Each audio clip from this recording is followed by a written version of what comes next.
Hi, everybody. Welcome back to the the Aliens and Angels podcast. Today, I'm very happy to bring on my special guest, Samuel Chong. Samuel is a certified court interpreter and Chinese translator, a former instructor for the Court Interpreters Program at the University of California, Los Angeles Extension Program. He specializes in translating legal and financial documents as well as interpreting as a certified court interpreter for patent and complex litigation cases involving companies located in the US, Japan, Taiwan, and mainland China. Samuel visited Michel Desmarquet, abductee to the Golden Planet and the author of Thiaoouba Prophecy in 2016 and 2018, and he was instrumental in arranging for the Chinese publication of Desmarquet's book, which has been a bestseller in both China and Taiwan, a rare phenomenon. He also translated the book 334% Lies, The Revelation of H.M.V. Stull, an autobiography of the High Master of the chair of a secret society that was started in Germany. Today, he dedicates his efforts to promoting the messages of these books in order to give people hope and to help promote a better world through his scholarship, which is available at www.chinasona, I'll just spell it, CHINASONA.org /scholarship.html. To find out more about Samuel Chong and his important work, all of the links are featured below in the description. And while you're at it, check me out, subscribe to my channels, leave me a comment, like my videos, and share my content with your friends. I now offer channel membership so you can take advantage of my perks.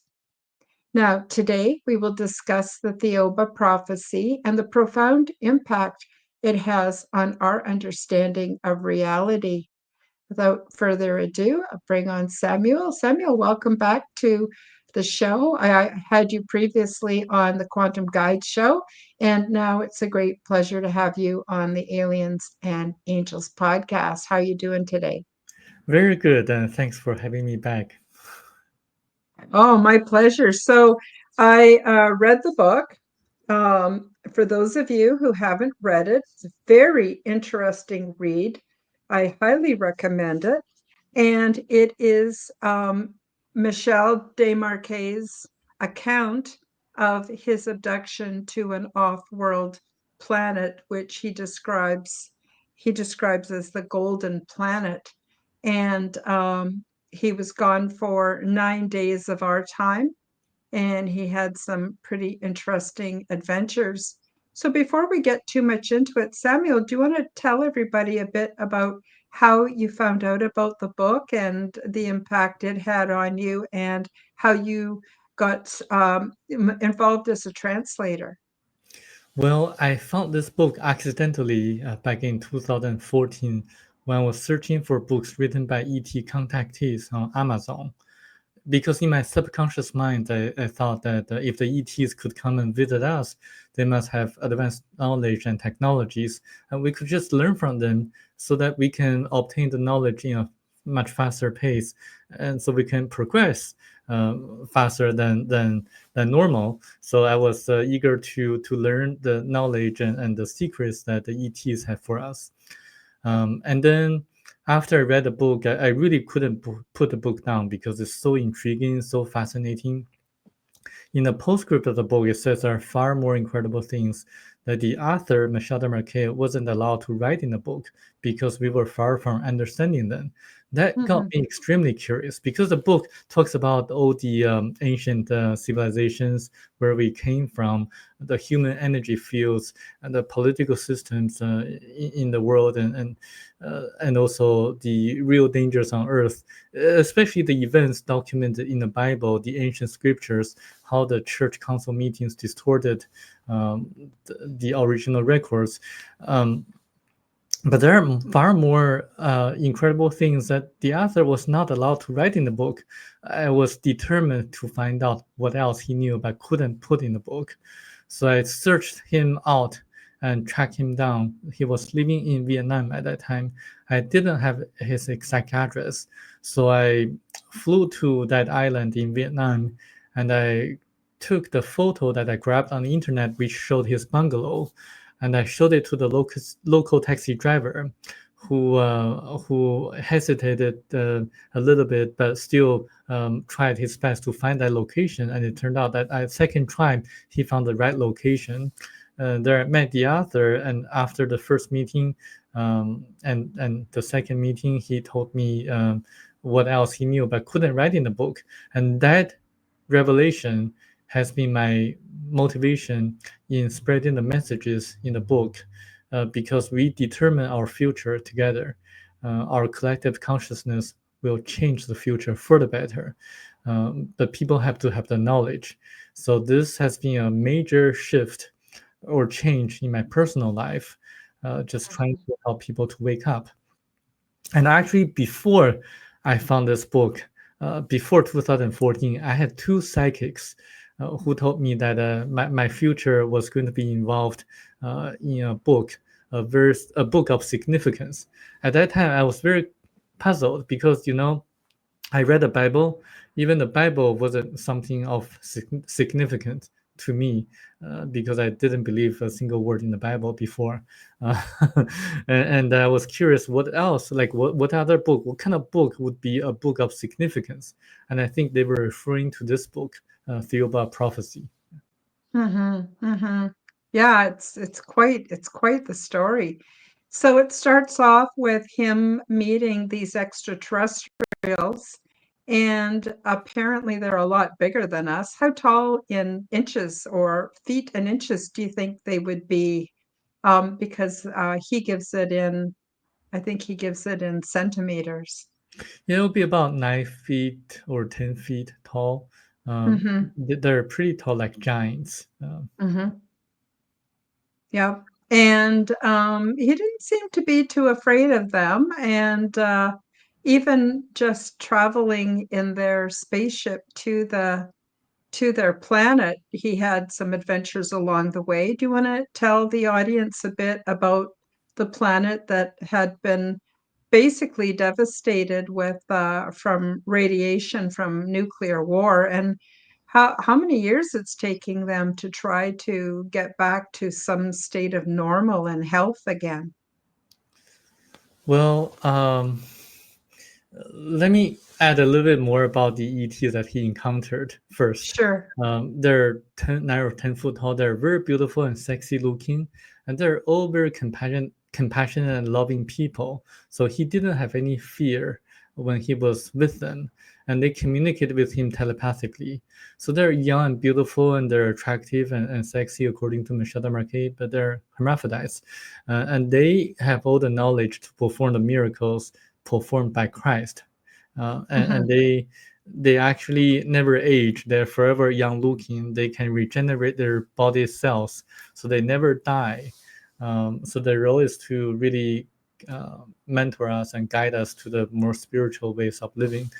But when you mentioned about the journey that Michel Demarque took before arriving at the Golden Planet, they actually stopped in midway to a planet that actually just had a nuclear catastrophe or nuclear war, in which Michel, the author, saw the devastation or some of the sceneries showing that everything was kind of grayish in color, and there were people with deformed faces, or and the aftermath of a nuclear war. And it took them actually it actually happened 150 years ago, when Michelle wrote this book. But then that's not just a thing. Not just that's not just the one unique event that happens on that planet. It actually happens on different planets at different times. Mhm. Before, yeah, so before the blacks and the yellows got along together on the planet Baccaratini, they actually had a lot of wars and hatred and jealousies. So they fought against each other, and a nuclear war occurred because of their animosity, and also because of the politicians. They were trying to do the things that they were doing in the U.S. like very similar to the governments were doing here before. So they fooled the people using their manipulations of the media and lies, and also some of the tactics that they used. So they caused the people to be very naive or not knowledgeable about what's really going on. So nuclear Mhm. war occurred on that planet, Baccaratini, and then it took them like hundreds and thousands of years to recover, actually. Yeah, a long time. And what I thought was interesting, it seems like regardless of what world people are on, when they get to a certain level of technology, they discover nuclear energy and then they use it as warfare. And it's kind of like we don't seem to learn. And like you said, what's even been going on recently in the United States, you've got these warmonger politicians and they just want to war, war, war. And it's been escalating. I don't know. I hope there's because of the change in government. I don't know how you feel about the change of government in the US. I'm in Canada. We have our problems here too. But it was getting pretty scary. And I don't think the leaders are in touch with reality. And I don't think they realize the kind of destruction and ongoing problems they can cause by the decisions they make. And it's pretty scary. Yeah, I don't blame the past administration because the president only has so much power. It's a deep Hmm. state that has a lot of tremendous amount of power. I just listened to a podcast in which Kevin Shipp, SHIPP, talked about when he was a former CIA officer, how Hmm. everything was manipulated by the 20% of the people in the CIA. And actually, I strongly recommend people to read his book as well. It's called Twilight of the Shadow Government. And I think that actually reflects the truth of what was going on in the politics of in the U.S. And I hope that the I mean, the future administration is going to be clear about this issue by kind of draining the the shadow government, draining Swamp, the bomb. draining the swamp. The Yeah. swamp, yes. I hope that happens. But I think, first of all, they have to be careful about their personal safety and securities. And I think the China government is going to try everything they can to silence them or get rid of them, just like what they did to JFK or Dr. Martin Luther King. Yeah. Yeah. Well, and Gandhi and on and on and on. Whenever there's somebody who gets enough of a following to bring about, excuse me, bring about, positive change, they get rid of them. So they've tried to kill President Trump twice now. So I was actually quite surprised that he won the election, not because I disagreed with his policies, but because I'm well aware of the power of the deep state. And so that's another thing that I want to get into a little bit later is about the four problems: politics, money, drugs, and religion that cause a lot of these problems, not just in our world, but in other worlds too. But yeah, so eventually they get to the golden planet, and then he realizes too how different he is physiologically. So the brightness and the colors of the planet are so intense that he has to wear special kind of shielding. Do you want to tell us a little bit about that? Yes, the vibrations of that planet is so strong that he had to wear like sunglasses to filter out 70% of the lights and the colors when he arrived there. And also the gravity of that planet is not as strong as that is on Earth. So he had to be careful when moving around. So that planet, aside from the two things, everything was so perfect, just like a paradise. People there were so loving, and they traveled uh, sometimes through a very small device that they used to neutralize gravity and also using a force to move them around. And they had a lot of very interesting plants and animals that Michelle saw on the planet. But the most important thing is about the knowledge that they have about the history of Earth and the mankind and the importance of uh, being spiritual in our Mhm, lifetime and the concept of reincarnation. And I think the knowledge of they have is so shockingly fascinating. I mhm, strongly encourage people to read the book to get more details. mhm. Yeah, I agree. I agree. So, according to them, Earth was populated by beings from other planets. So it started off with kind of like two kinds of beings from, I can't remember the name of it. Is it Bia? You could tell me what it is. Yeah. So Baccaratini, Yes, that's a planet. Bacratini. Yes. Sorry. And also later on, some other beings ended up here kind of by accident that weren't meant to be here. So, do you want to start by talking about the land mass, which was quite different here on Earth, and about the people of Mu and also the people of Atlantis?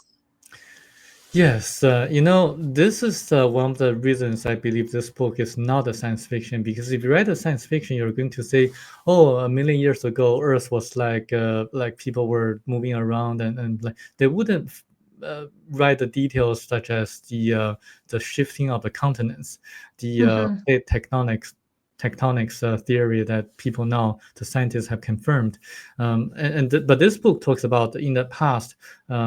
Australia was connected to Antarctica, um, and also the Asian continent was actually connected to the Indonesian Australia altogether, and also there were a lot of differences in which we now in terms of the temperament or temperature on different on different continents, but when the people from Baccaratini landed here on Earth, they had to struggle and to adapt the earthly environments. And there are a lot of details mentioned in the book in which you can find evidence nowadays if you just research a little more. For example, it talks about the kangaroos brought by the blacks from Baccaratini, and they had this kind of and the kangaroos only ate back then a specific kind of grass as food. And they brought from their planet a grass called the black boy, which is now called in Australia.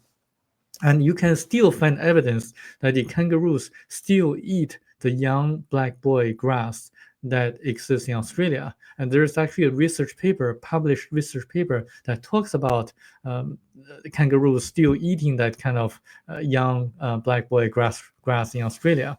So there are a lot of very interesting specific details that contained in the book that's not in existence of other books that I read in the past. A lot of the other books are similar to the channeled information that probably don't contain the specific verifiable details that this book has. So, so the blacks and yellows came to Earth about 1.35 million years ago, and then 1.32 million years ago, there was a asteroid that hit Earth, causing a devastation of the civilization, of flooding and volcanic activities on Earth. So almost all these civilizations were wiped out. So that's the first great reset that we had on Earth. But that caused a continent in the Pacific Ocean and Atlantic Ocean, rising up above sea. So that became the continents of Lemuria and Atlantis. Back about uh, 250,000 years ago, there was another group of ETs that came to Earth and landed on the continent of Lemuria in the Pacific Ocean. They encountered resistance of the local Chinese people in the northwestern corner of that continent. And so they didn't want to have a war with the Chinese people or the yellow people, and then they retreated back to the far side of the moon. So this is why people say that there are artificial bases on the far side of the moon. Yes, there Mhm. are, and this book explains where they came from. You have to read the book to know the details. This book is very specific about what happened in the past. Um, and then the Morians moved their people face by face, and then established a very successful and interesting spiritual civilization on Lemuria. They gradually try to colonize other parts of the world. First, they colonized Atlantis, and during that period of time, there was a group of Caucasians that landed on Atlantis, but they didn't like the colonization of the Lemurians, so they moved away and to Northern Europe um, to escape from the colonization of the Lemurians. And but for some people in Lemuria went to Atlantis, and they also went to Egypt. One of the most interesting people would be Thoth, what Mhm. some people would call the Egyptian god. He was not a god; he was a regular human being, but with great knowledge about anti-gravity, knowledge about supersonic vibratory systems. So with that knowledge, he built a great pyramid of Egypt, and that's of the mystery of the functions and how the pyramid was built. So that's the civilization of Lemuria and Atlantis. But unfortunately, 14,500 years ago, there was an earthquake that the entire Mhm. continent of Lemuria almost sunk into the ocean overnight. And then a few thousand years later, Atlantis occurred, uh, similar situations, and the continent no longer exists nowadays. Um, but the most devastating part, I think, is the burning of the Library of Alexandria in Egypt, which contained Mhm. all the books from Atlantis and Lemuria on spirituality, on the knowledge to and technologies. And so that's the second great reset, the disappearance of Lemuria and Atlantis, and the burning of the Library of Alexandria in Egypt. Um, but then, about 12,000 years ago, there was another group of people that came to Earth. That's the Hebrews. Um, Yes. that's very interesting. Mhm. Yeah, maybe you can elaborate a little bit more, or you want me to talk about it as well.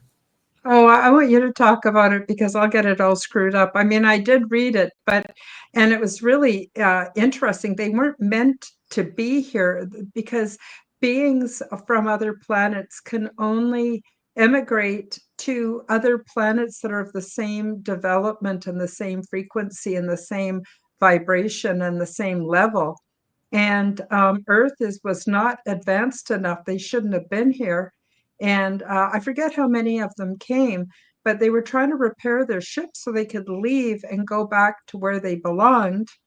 And then there was a big explosion. So I don't know. Please fill in more details. Yes, there were a handful of people from the planet Hebra that came here, and I think there were only three that survived at the end. And even with the three that survived, the Hebrews that survived, they encountered a lot of resistance or kind of obstacles here on Earth by the nomads, the people who moved around and trying to hunt for living.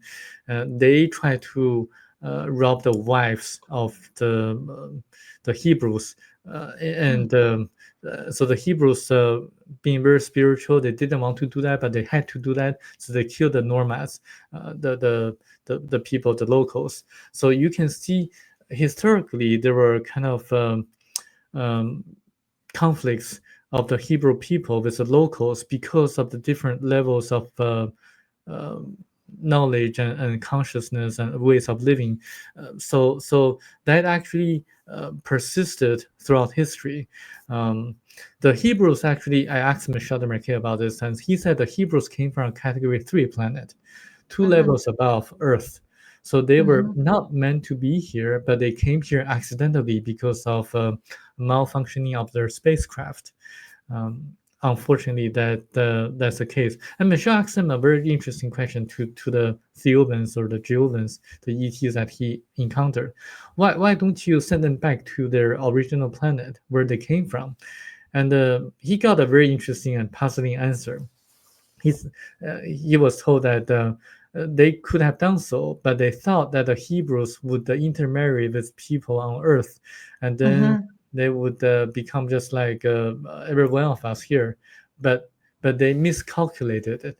The Hebrews didn't intermarry. They kept their cultures and solidarity, and they didn't really intermingle with the locals, with the rest of the people on Earth. So that actually was one of their miscalculations, because they could only see about 100 years far ahead into the future, not Mm-hmm. more than that. So they couldn't really predict what's going to happen like 200 years or 300 years on. Um, so that's what happened. Yeah. Mm-hmm. Yes, very interesting. And it explains a lot, like why they've been so adamant on keeping their culture separate and to not get lost through interbreeding into with the rest of the world. And I think maybe that came from them wanting to eventually go home, or not home, but to a planet that's a third level planet, like where they were supposed to be. And I think that's what they're looking for even today. Not that I want to speak for the Hebrew people, but I'm just saying that seems to be where that whole way of thinking came from. I want to add a little bit is that a few decades ago, the Hebrew people, for the most part, didn't intermarry. But recently, in the last few decades, there have been a lot of intermarriages of Jewish people and non-Jewish people, and you can see the changes going on.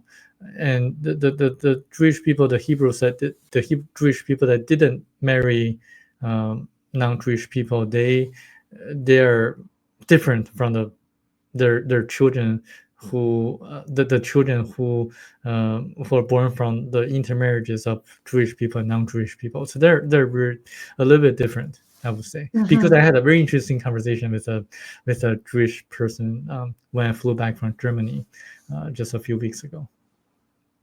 Oh, very interesting. Yeah. Thanks for expanding on that. I'm fairly limited in my knowledge of these things, so I rely on you to correct me if I'm don't quite give an accurate account of or understanding of what's in the book. So let's move on a bit to talk a bit about the four great evils that we see on earth and why they are considered to be great evils. So they would be money, religion, politicians, and drugs. And Is that right? journalists as well. Oh, Uh, and journalists as well. Well, we sure see that today. Do you want to expand on each one of those and get into, from the book's perspective, on why these things are not helpful? yes, so the number one real danger on earth is actually money. Everything revolves around money nowadays. If you look at the big pharmaceutical companies, they don't intend to let people know about the solutions to some of the main diseases that cause death. They discover and invent drugs that only cure the symptoms and treat Mhm. the symptoms, not cure the root problems. And so they, for example, there are ways to cure diabetes, but they don't promote the ways to cure diabetes. So they invent and patent drugs that make people rely on their medicines to lower their glucose levels or blood sugar levels, um, Mhm. so that they can continuously profit from the drugs that they sell. So Mhm. that's the pharmaceutical industry. There's also the energy industry. If you do some research, there have been clean energy or clean engines invented Yes. by engineers. Stanley Meyer is one example, but he mysteriously disappeared before he was able to commercialize um, Mhm. the car that ran on water. He was able to split water molecules into hydrogen and oxygen atoms in a very efficient manner, um, using, I believe, vibrations and also other uh, techniques. Um, and there are other industries too, like the education industry. If you look at the years when I went to UC Berkeley, it cost only about I think $2,000 or so per semester for the tuition fee because I was a California resident. Nowadays, it costs like I think 7 or 8 times as much, or more expensively if you want to go to college. The return on investment is so low that I sometimes question whether it's worth it to have my children go to a college in the United States. Not only that, uh, nowadays the education system is so brainwashing that I don't think they're going to learn any of the real valuable knowledge that they're supposed to learn. Mhm. I agree. Yeah. Similarly, other industries as well, like the entertainment industry, the media, not to mention the media, the yeah. So everything revolves around money. But if people look at everything, if people have more independent thinking, they're going to discover ways that are really inexpensive and effective in achieving the goals. For example, I wanted to have a law degree and become a licensed lawyer in California so that people can believe more of what I say, what I'm going to be saying in the future. Um, a traditional law school costs about, I would say, a lot of money, like I would say $60,000 for 3 years or so. But Mhm. there are ways to be licensed if you go to an online law school. I went to Northwestern California University School of Law, and it only costs about $3,000 per year uh, for a 4 year program. Um, and and there are inexpensive ways to get around the system. You have to just to look for it. And I recently just passed a California bar exam, and I'm hoping that I can promote my messages to the main to the people who still rely on the mainstream media. So there Mhm. are ways to get around it. And also, if you want to be healthy, you don't have to buy expensive drugs or dietary supplements. You can just eat naturally and just follow. Mhm. You have more information on that or knowledge on that. I don't need to elaborate. So there are ways to get around the system. You just have to have the knowledge and to look for it. Mhm. Absolutely. And yeah, I mean, I think one of the big changes that's going to happen in the United States with the recent changeover in government is people are going to get educated on how to eat properly and how to take responsibility for their own health. I mean, I had to find out the hard way because of having terrible health problems, and suffering is what led me to not give up on finding out how I needed to be. And instead of it being some complicated, expensive program, all I had to do was just get fresh air and exercise and sunshine and eat real food. Real food doesn't even have a label, it's just you buy it and you cook it at home and you eat it, and it's delicious and satisfying. And that's how I've been over time been able to repair my own health. But people are just, well, there again, it goes back to money again. People don't have the money necessarily to buy organic and foods that are not full of chemicals. So I think that's another thing that has to change is we have to have not just more awareness on what is healthy to eat, but also to be able to afford it, you know. And there again, it always comes back to money being the main problem on this planet. And that's also really tied into politics. And the politicians, they promise the sun and the moon and everything, and then they get in and what a disappointment. It seems like their main job is to confuse everybody and gaslight everybody. Here in Canada, it's really a problem. And our leader, his name is Trudeau, one of the things that he did over time was put in laws so that we can't kick him out. So we're stuck with him and he's just doing so many bad things. But we're seeing that all over the world, the corruption and even the influence of the World Economic Forum. And these are people making decisions for all of us that don't have a clue. Not only do they are they missing something in the way of being able to empathize or have compassion, but they're not that smart. They're not thinking stuff through, and they're certainly not consulting with us. So I'm, quite concerned about that. So that was interesting that the book brings up politicians and it brings up it also, like you said, journalists. Boy, they just are the propaganda arm of the politicians. I'm going to shut up now and let you add to it, Samuel, because I'm sure you've got a lot to say about it too. Yes, journalists tend to report on news and to make the news more sensational. The danger is that it creates a negative psyche, a negative mindset for the people, and the mind is really important because it affects the chakras of the human body, and the chakras affect the human biofields, the auras of the human body, and the auras affect the physical body of the human body. So if you really want to be healthy, the mindset is really important.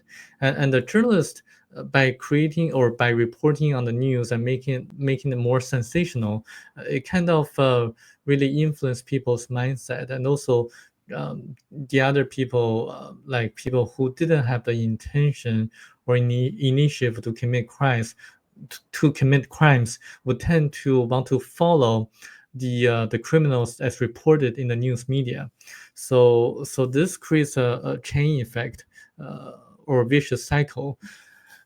So that's the part about journalists. Instead, journalists should report on the positive news, the news about the people helping others, people saving others' lives. And I would suggest people to go on a website called the Good News Network, and they report on good news and giving positive psyche to the readers. And also, it talks about the book Thiaoouba Prophecy also talks about drugs, hallucinogenic drugs. And I got confirmation. I don't know if I mentioned last time, but I got confirmation from people who can read auras. Mhm. Yeah, so they can tell if a person uses hallucinogenic drugs or not, because the drugs affect people's auric fields or biofields. It's going to take a few generations or a few reincarnations to get the auric fields to back to the original state. Um, so it's just take my words. Don't use drugs, hallucinogenic drugs. Avoid drugs at all costs. And there are scientific proof on that. Would that include alcohol, Samuel? Yes, I Yeah. never drink alcohol. Yeah, I used to. I used to. From my own experience, I used cannabis actually for a number of years for pain relief. But when I changed my lifestyle, I didn't have as much pain. I didn't need to use it anymore. But alcohol, that was just bad news for me. Oh my goodness. Yeah, and I quit quite a long time ago, like 10 years ago. And my life has just gotten better and better. But the other thing about drugs too is sometimes, and I'm not taking a stand here to tell people they should or shouldn't. I know that according to the book and your beliefs, people should not. But I don't want to put that out there with this channel. But at the same time, what I have noticed from my own experience is that when we're relying on drugs, whether they're legal or illegal, we're not necessarily coming to the conclusions we need to come to in order to fix our own lives. We're looking for a way out, maybe, especially alcohol. It's just a really good way to um, make it so that you can cope with things, but maybe we need to feel our feelings so we can change things. I really noticed that about cannabis. Cannabis made it so that I could tolerate the intolerable. And when I didn't need it anymore and got off it, I realized that sometimes we have to suffer in order to be motivated to make the basic changes we need to have a healthier body and a better life. So, we're sort of coming at it from two different directions and coming to the same conclusions. Yeah, So, sorry, go mhm. ahead. I want to add a little bit more about alcohol. I actually think alcohol is more dangerous, more damaging than tobacco or than smoking because alcohol damages the liver, and the liver is actually the most important organ to improve our immune system. And Hmm. because you cannot really inject alcohol into your bloodstream because it's toxic. Liver has to Hmm. detox alcohol first before whatever happens. And the way to reduce the alcohol addiction is to increase your natural sugar in your bloodstream, because it's the sugar that your body needs that makes you want to drink alcoholic drinks. This is actually one of the main reasons why people are so addicted to alcohol, especially people in colder climates like in Russia and Ireland or something like that. So their bodies need sugar. So the way to do that to eat more natural foods that contain natural sugar. So if you do that, then you're going to reduce your reliance on alcohol. That's going to help you to improve your health in general. Hmm. Oops. Yeah, I agree. Sorry, I had my mute on because I had to cough. Um, So, is there anything else you want to say about politicians? Oh, religion. We didn't really get too much into religion. Do you want to cover that a little bit for everybody? Yeah, it's actually a curse on earth, and religions are organized by people. We should be spiritual. And by being spiritual, that means that you can communicate to the Creator directly without going through an intermediary agency, which is the organized religions. And when you pray, when you meditate, you are connecting to your higher self, which is connected to the Creator, the center of the universe, or what we would call God. Uh, we really don't need the intermediary agencies who tend to distort the original meanings of the ancient scriptures, like the Bible or the Buddha's texts. For hundreds of years, there was no like paintings or drawings of the Buddha, because the Buddha didn't want people to worship him. Uh, Hmm. but the Buddha wanted people to really connect to the source directly. So this is why there was no paintings of the Buddha for hundreds of years.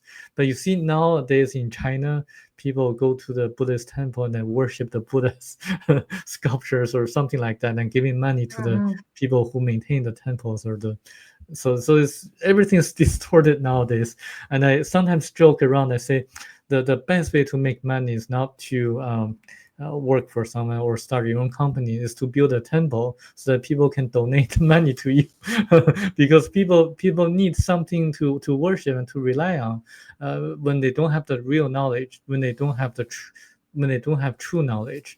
So that's a joke. It's actually so I would encourage people to read the book Thiaoouba Prophecy and to obtain true knowledge, so that you can really direct your life, so that you can move up the ladder and to be more spiritual. Absolutely. Yeah, it's always kind of surprised me when I found out how much money these religions have. So we know the Catholic Church is very, very wealthy, and yet so many of the people that go to that church are so poor, and they're taking the few pennies that they should be spending on food and dropping it in the box. But then I think that's partly because they have this thing that the priest is able to forgive their sins. And again, it's a faulty way, I think, of looking at things. I had a friend who went to the Mormon church, and I asked her what the Mormon church does with all its money, and she said, I don't know. And I looked it up online, and it's worth between 300 and 500 billion dollars. And they have major investments into the big banking systems and all these systems that we would think of as being evil. And not just that, the Jehovah Witnesses and so many religions, they have billions of dollars and assets, and yet they have some people who can't even afford to eat. So they could take that money and they could change this world, and they don't. And so I agree. I think religion is a big scam.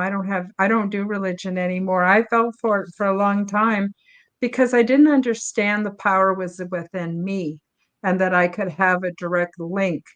And so I think that's really, important. And that's brought out really quite beautifully in the book.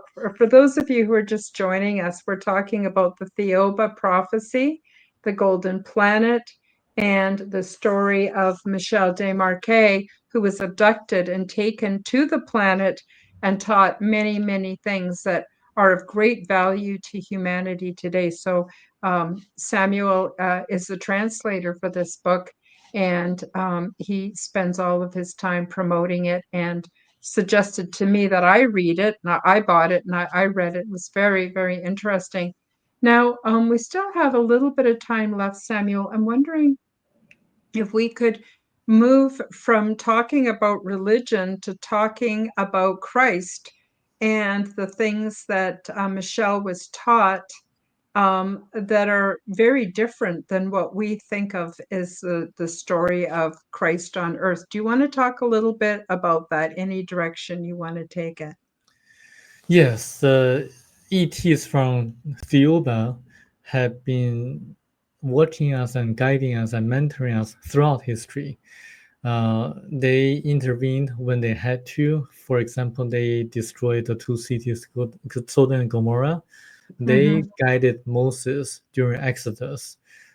They parted the Sea of Reeds, not the Red Sea, but the Sea of Reeds.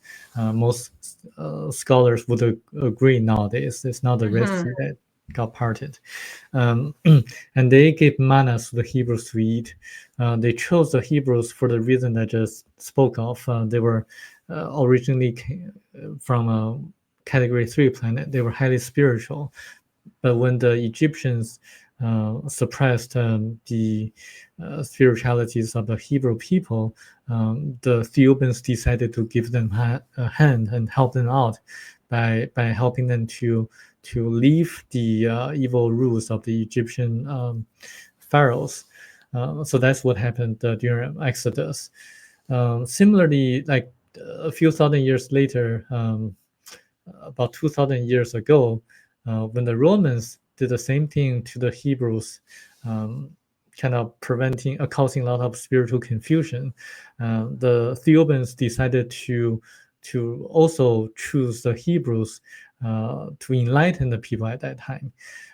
So they, in order to catch people's attention, they implanted an embryo into the uterus of Virgin Mary so the people at that time would know that someone extraordinary was going to be born this way. So to catch people's attention to fulfill the prophecy, and the young Jesus was born, but because when a person is born that way, the astral body going into the embryo, it has to go through what the ancient Nagas would call the river of oblivion, forgetting all the knowledge that the person accumulated in the past, the knowledge to perform miracles. So the young Jesus, even though he was highly spiritual and highly intelligent, having a very profound conversation with the teachers of the temple, he couldn't perform miracles. This is why you don't see any record of Jesus performing miracles before the age of 30, before he began preaching. He went to India. So this is why some people say that Jesus went to India and going through and went through China and died in Japan. So this is why people can still visit the tomb of Jesus in Shingo Village, Japan, Shingo. A lot of mainstream media covered this and documented the tomb of Jesus in Japan, and people will wonder why Japan, like why there's a tomb of Jesus in Japan, and this book, Thiaoouba Prophecy, explains perfectly in details with specific verifiable facts why Jesus went to Japan, how like he got through everything. Um, but Christ is actually a different entity, a different figure. So when as Jesus was going to his journeys to India, and the Thebans made a body that resembled the appearance of Jesus. So at that period of time, there were two Jesus. One Jesus that was going through his journey to India and with the final destination of Japan, and there was another Jesus made by the Thebans, and then having their one of their own people, the Thebans, to come into the body made by them, the body that resembled Jesus, so that Christ figure would be able to perform miracles, because they didn't go through he didn't go through the river of oblivion. So he remembered the ways to perform miracles, to walk on water, to manifest foods, and to really kind of use parables to teach the people at that time about the importance of being spiritual and the Mhm. importance of having the knowledge of reincarnation. This is why after he died on the cross, he resurrected 3 days after. He was meant to show the people at that time that there's life after death, and there's life after the journey on earth.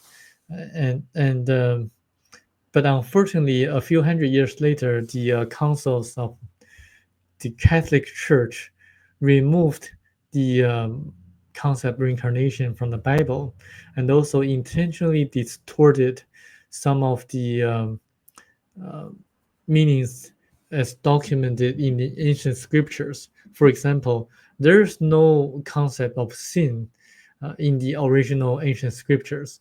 That's later invented by the Catholic Church. Uh, Mhm.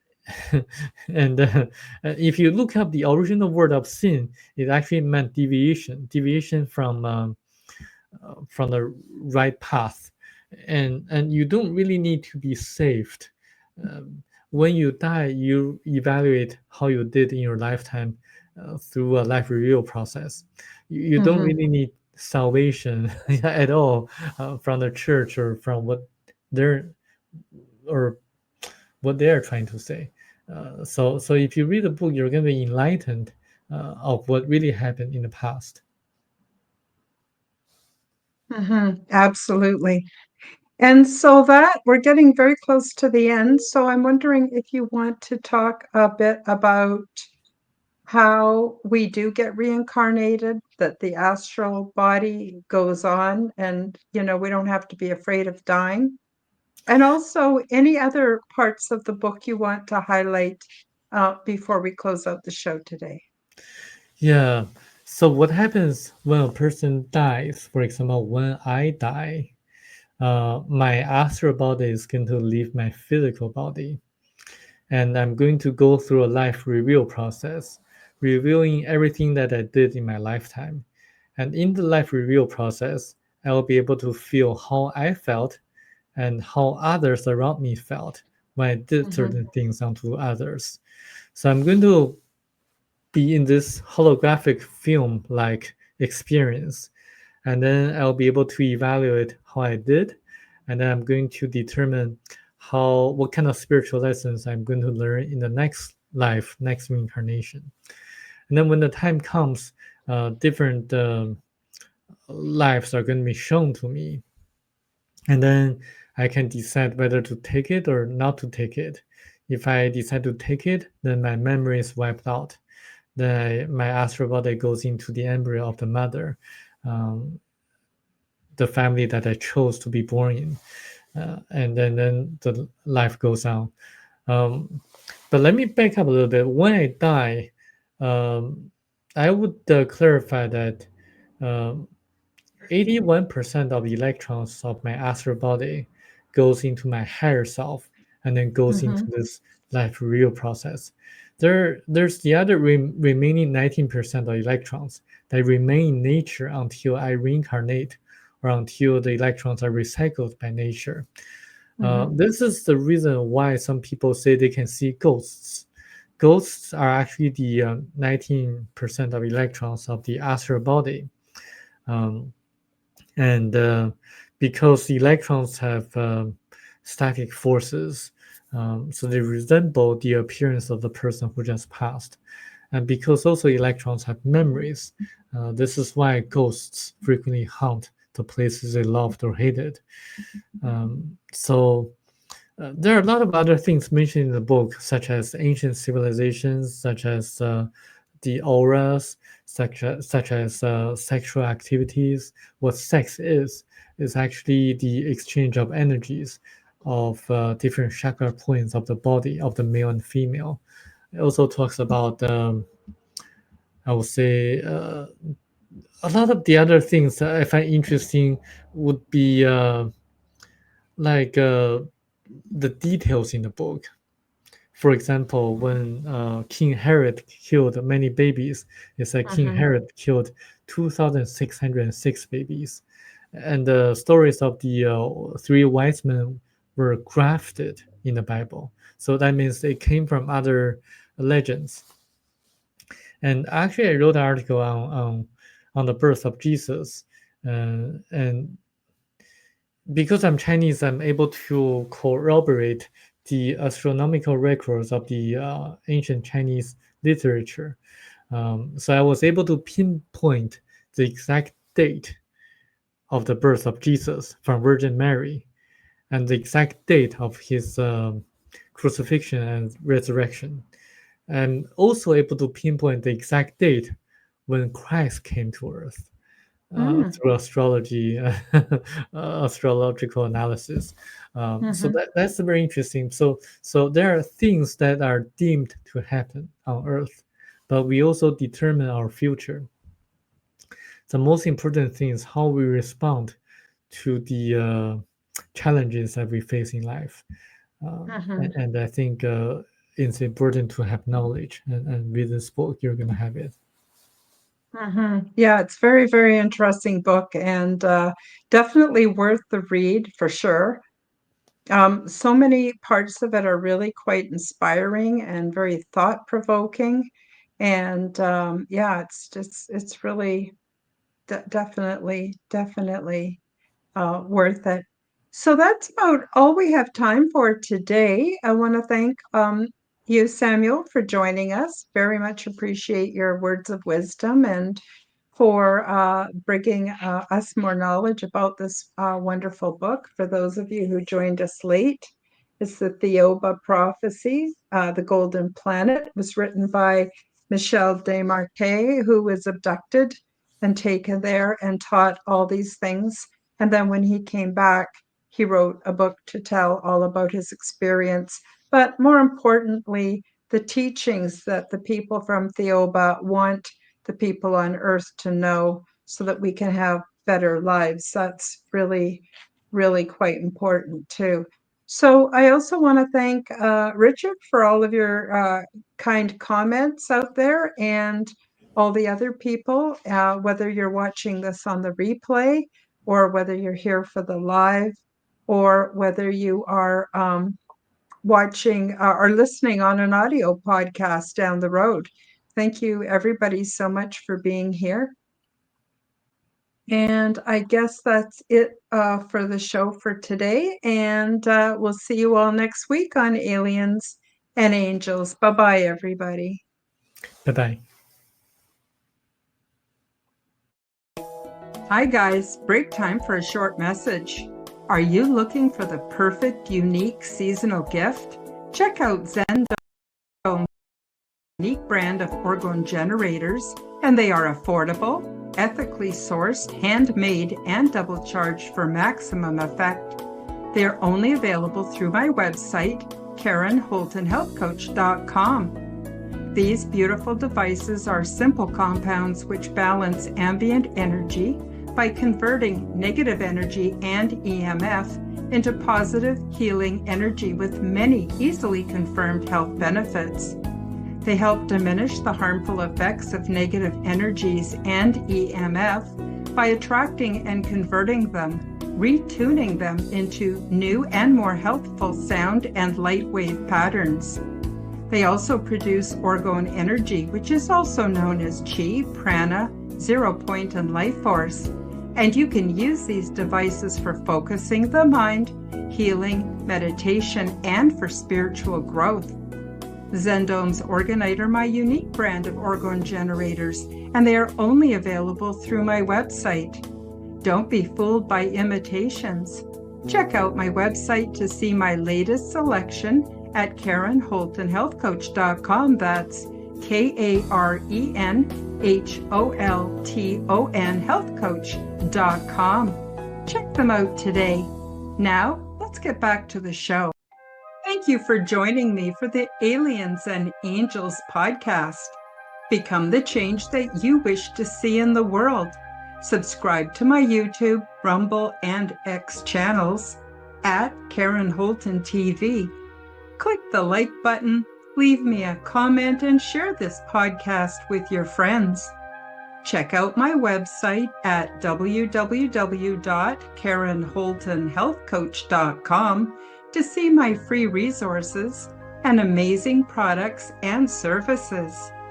All of the links will be in the description below.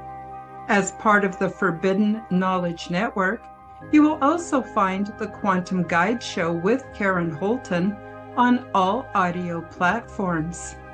Until next time, keep up the good work.